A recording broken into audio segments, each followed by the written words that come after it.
Hello students, आज के इस वीडियो में हम आपको कक्षा 10 गणित एनसीईआरटी फोल्डर का एक्सरसाइज 1.1 का क्वेश्चन नंबर 2 का हल यहाँ पर दिखाते हैं। जैसा कि क्वेश्चन है कि दर्शाइए कि कोई भी धनात्मक विषम पूर्णांक 6q+1, 6q+3 या 6q+5 के रूप का होता है। रूप का होता है, टाइप का होता है, इस प्रकार का होता है, इसको दिखाना है हमको।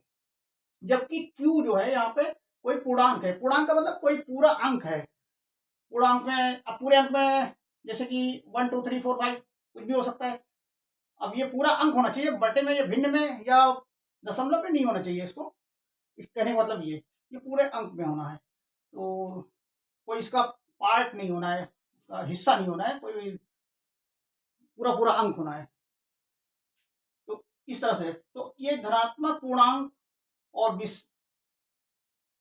धनात्मक विषम पूर्णांक तथा सम पूर्णांक हमने सुना है। तो सम पूर्णांक वो होते हैं जो कि 2 से विभाजित हो जाते हैं और उसमें कोई रिमाइंडर नहीं बचता, और जो विषम पूर्णांक होते हैं वो 2 से डिवाइड नहीं होते, उनमें कुछ रिमाइंडर बच जाता है, तो वो हो जाते हैं विषम पूर्णांक। तो यहाँ पे हमको दिखाना है कि ये विषम पूर्णांक जो है इस फॉर्म में, इस बनावट में होते हैं कि नहीं होते हैं, और इसको सिद्ध करके दिखाना है हमको। तो चलिए इसका हल देखते हैं। और इसका हल जो है हम यूक्लिड विभाजन प्रमेयिका से करते हैं। तो यहाँ पे देख लेते हैं, लिख लेते हैं यूक्लिड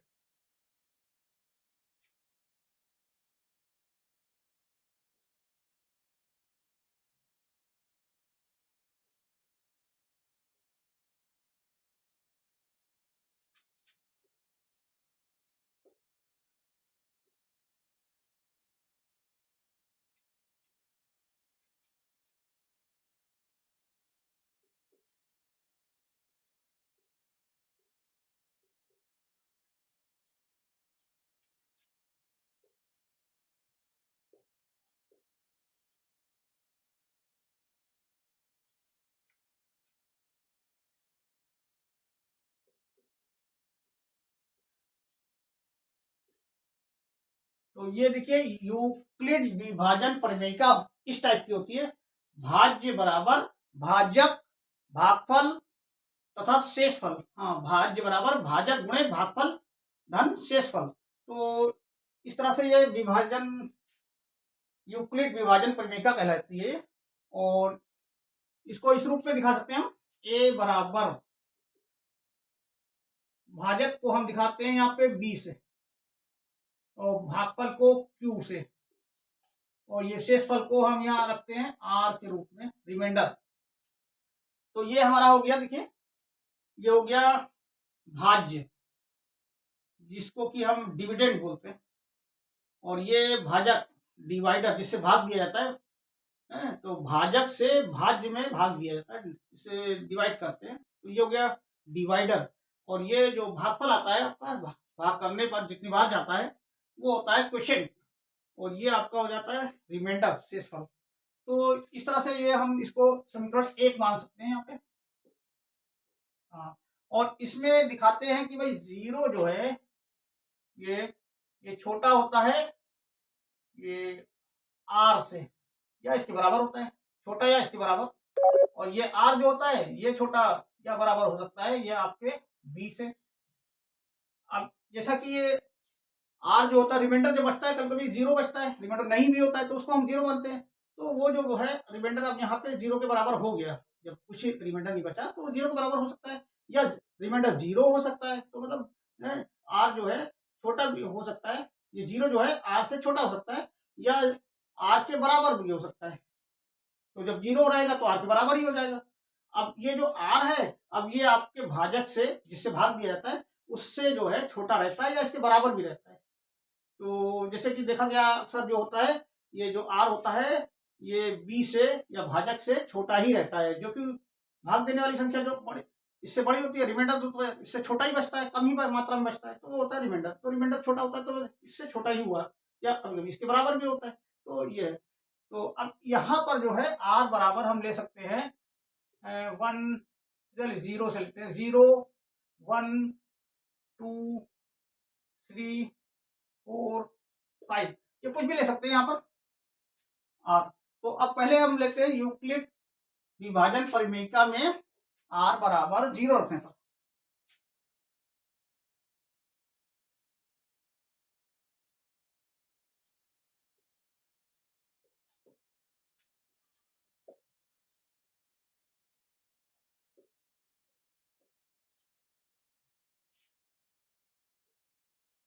अब यहाँ पे क्यू की जगह कुछ भी रख सकते हैं हम, जैसे कि हमने 1 रख लिया, 2 रख लिया, तो कुछ भी रख सकते हैं। चलिए 1 रख लेते हैं यहाँ पे, कोई पूर्णांक है जो कि जैसे दिया हुआ है, क्यू कोई पूर्णांक हो सकता है। अब ये कोई भी पूर्णांक हो सकता है, 1 2 3, तो सबसे छोटी संख्या हम 1 ही ले लेते हैं। तो क्यू हमारा दे रखा है, ये बी दे रखा है यहाँ पे 6 है, तो यहाँ 6 रख लिया, और क्यू की जगह हमने 1 रख लिया, और आर की जगह हम यहाँ रखना है 0, तो 0, तो ये बराबर हमारा आ जाएगा 6 1 6, और 0 इसमें जुड़ता नहीं है, तो ये 6 ही रहेगा। अब तो इसलिए यहाँ पर हमको दिखाई देता है कि ये 6 जो है, ये जो 6 नंबर आया है, ये 2 से डिवाइड हो रहा है, 2 से भाग देने पर, अतः लिख देते हैं यहाँ पर, अतः 6 2 से विभाजित है।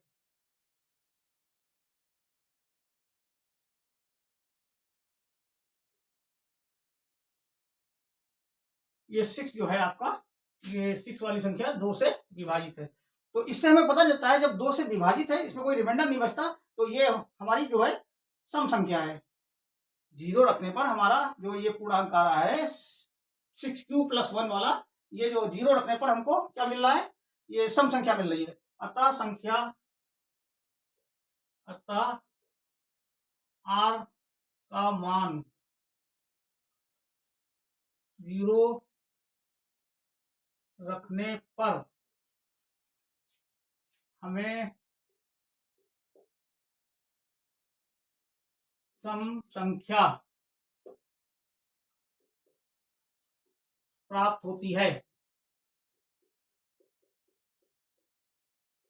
जैसा हमको हल करने पे मिल रहा है उसे लिखते जाते हैं हम, हमको आर का मान 0 रखने पर सम संख्या प्राप्त होती है। अब जो है इसी प्रमेयिका में, इसी यूक्लिड विभाजन प्रमेयिका में आर का मान 2 रखने पर देख लेते हैं। नहीं, आर का मान 1 रखने पे, क्योंकि 0 रखा तो 0 के बाद अब हम 1 रखेंगे, तो यहाँ पे देख लेते हैं ए बराबर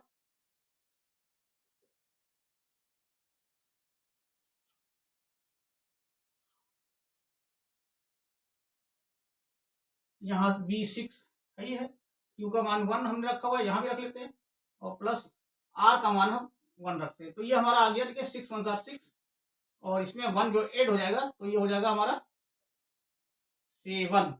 अब ये जो संख्या हमको प्राप्त हुई, ये देखिए ये 2 से डिविजिबल नहीं है, ये 2 से नहीं डिवाइड होगी, तो इसका मतलब ये हुआ कि यहाँ पर जो ये जो फॉर्म है इसकी, ये वाली फॉर्म 6q+1, तो हम 1 रख रहे हैं यहाँ पे आर की जगह पे, तो हमको मिल रहा है 7, जो कि 7 क्या है, एक विषम संख्या है। हाँ, तो लिख देते हैं संख्या 7 2 से विभाजित नहीं।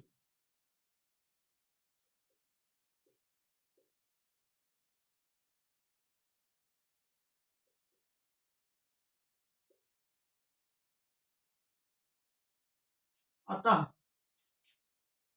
वही लिखते हैं, अतः आर का मान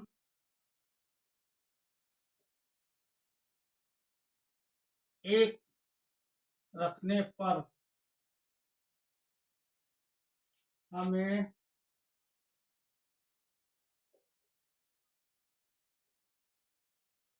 संख्या विषम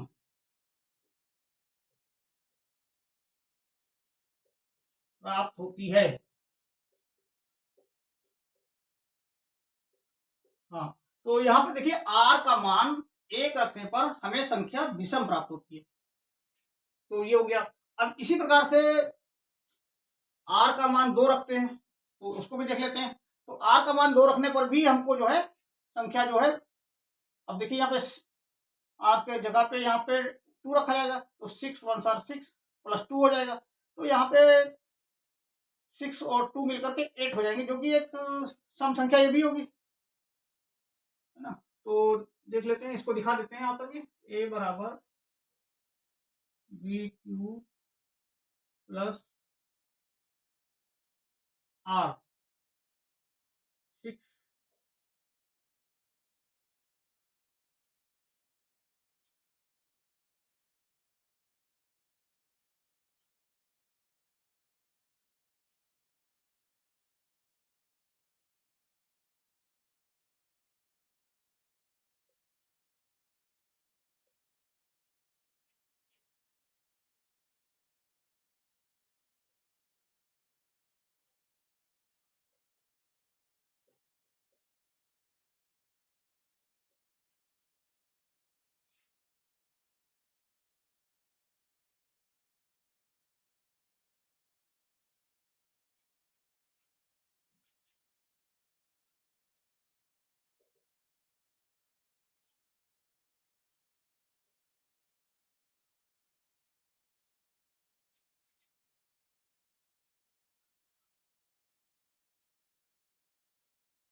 हाँ, तो यहाँ देखिए r का मान 2 रखा हमने, तो ये संख्या आ रही है हमारी 8। तो ये भी जो है 2 से विभाजित है, तो इस प्रकार से लिखेंगे कि अतः r का मान 2 रखने पर हमें संख्या का मान जो है सम प्राप्त होता है। तो 2 रखने पर भी संख्या सम प्राप्त हो रही है।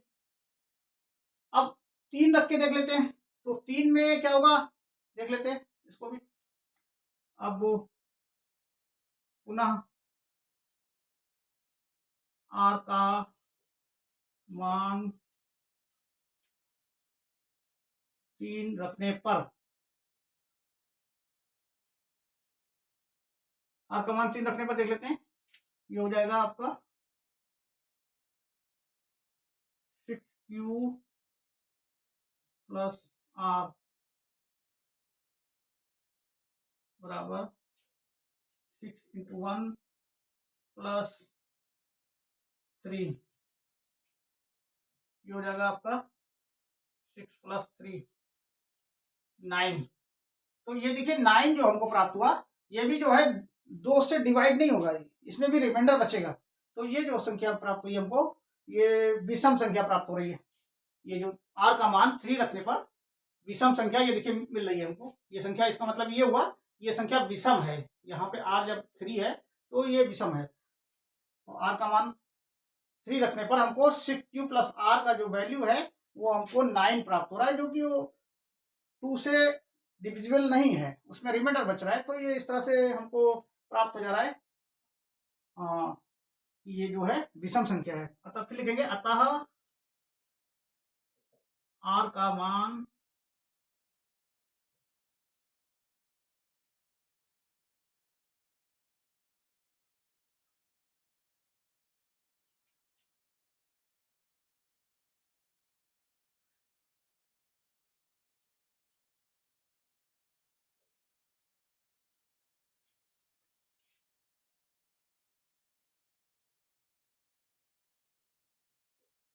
होती है। हाँ, अतः r का मान 3 रखने पर हमें विषम संख्या प्राप्त होती है। तो इसी प्रकार से 4 जब रखेंगे हम 4 का मान, तो देखिए 4 जब रखेंगे r का मान, तो भी हमें क्या होगा यहाँ पर 6 1 7 6 प्लस 4, तो ये हो जाएगा 10 हो जाएगा आपका। तो 10 जो है वो क्या है 2 से डिविजिबल है, कोई रिमाइंडर नहीं बचेगा। तो इसलिए हमको ये 4 r का मान 4 रखने पर हमको यहाँ प्राप्त हो जाता है, यहाँ पर ये भी सम संख्या प्राप्त होती है। अब देख लेते हैं इसको रख के, क्योंकि लिखेंगे तो वीडियो थोड़ा लंबी होती जा रही है, इसलिए इसको नहीं लिखते हैं हम। अब इसी तरीके से आप हल करने में, लेकिन आप लिखेंगे, आप अपनी कॉपी में हल करके दिखाएंगे तो इसको लिखेंगे। हम यहाँ नहीं लिख रहे, हम डायरेक्ट 5 को दिखा दे रहे हैं यहाँ पे। तो जैसे कि अब यहाँ r का मान इसी लिख लेते हैं यहाँ पे, इसी प्रकार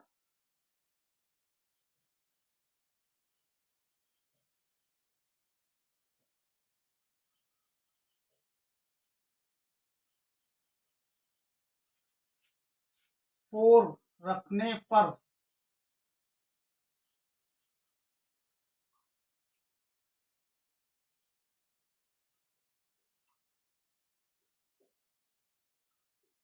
सम संख्या प्राप्त होती है।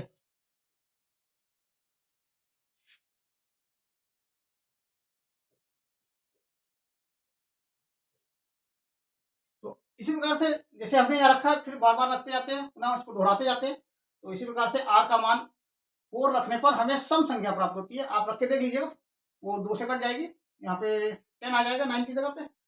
जो यहाँ 9 आया था r रखने पर, अब यहाँ 10 आ जाएगा। तो ये 2 से डिविजिबल है, इसमें कोई रिमाइंडर नहीं बचेगा, तो 5 10 हो जाएगा। तो अब हम 5 रखेंगे तो इसी प्रकार से r का मान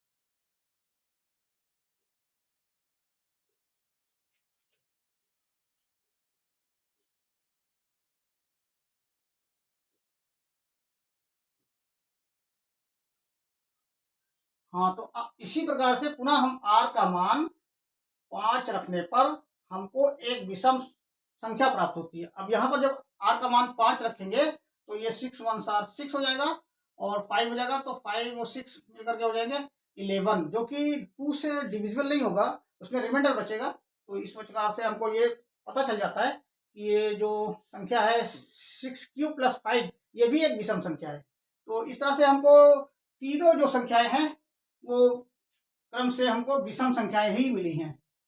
जैसे कि 0 रखने पे हमको सम संख्या मिली, फिर 1 रखने पर हमको विषम संख्या मिली, फिर इसी प्रकार से 2 रखने पर सम संख्या मिल रही है और r का मान 3 रखने पर विषम संख्या मिल रही है। तो एक के बाद एक छोड़ के जब संख्या रखते हैं तो वो सम और विषम क्रम से मिलती चली जाती हैं। तो इससे सिद्ध होता है कि हाँ, ये धनात्मक पूर्णांक जो आपका 6q + 1 है, 6q + 3 है और 6q + 5 है, ये इस रूप का होता है। ये सिद्ध हो जाता है कि इस टाइप में है और सही है, इस रूप में ही होता है, जैसा कि हमको यहाँ मिलता चला आ रहा है। तो अतः हम कह सकते हैं, एक लाइन में लिख देते हैं इसको, अतः हम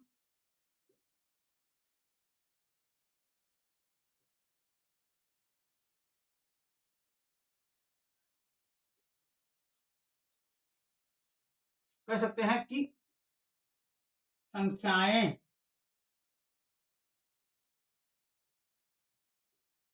q + 1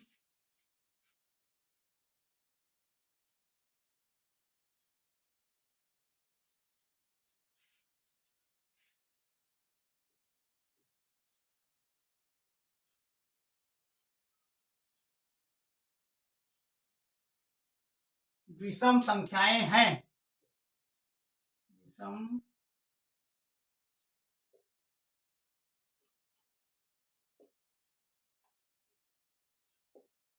यही दर्शाना था हमको।